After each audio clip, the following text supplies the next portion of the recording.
এই মেহেদিরা, এই সুরভীরা, এই যুগের প্রীতিলতা এবং সূর্য সেন, তারা তাদের জুলাইয়ের গল্প বলবে, তারা তাদের জুলাইয়ের অভিজ্ঞতা বলবে। জুলাই কিন্তু দুইটা পক্ষ ছিল, একটা গণহত্যাকারীদের পক্ষ আর একটা আজাদির পক্ষ। আজাদির পক্ষ যুদ্ধে জিতেছে, লড়াই করেছে। হাসিনা এই বাংলাদেশকে জুলাই একটি গণহত্যার পর্যায়ে নিয়ে গিয়েছিল, জুলাইকে একটি গৃহযুদ্ধের পর্যায়ে নিয়ে গিয়েছিল। এই জিনিসটা আপনারা কখনোই ভুলে যায় না। গৃহযুদ্ধে যারা বিজয়ী হয় তারা ইন্ডেমনিটি পায়, গৃহযুদ্ধে যারা হেরে যায় তারা শাস্তি পায়। যারা গণহত্যা করে তাদের বিচার হয়, আর যারা বিজয়ী হয় তারা রাষ্ট্রের ক্ষমতা নেয়।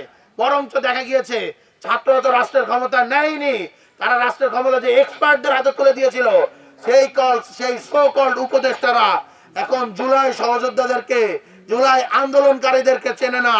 তারা চেনে কোথায়?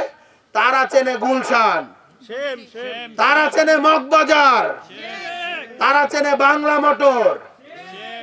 অথচ জুলাইয়ের যারা সামনে থেকে লড়াই করেছে, যারা গুলি খেয়েছে, আহতরা এখনো কাতরাচ্ছে।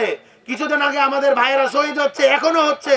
শহীদের লড়াই এখনো সিলসিলা জারি রয়েছে, জুলাইয়ের শহীদের সিলসিলা।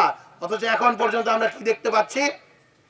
উপদেষ্টারা এক একজন, আমরা শুনতেও পাচ্ছি, তারা সেফ এক্সিট নেয়ার জন্য বিভিন্ন দরবারে দরবারে আসলে এখন সারা দিচ্ছে, মাথা ঢুকতেছে, সেজদা দিয়ে বেড়াচ্ছে।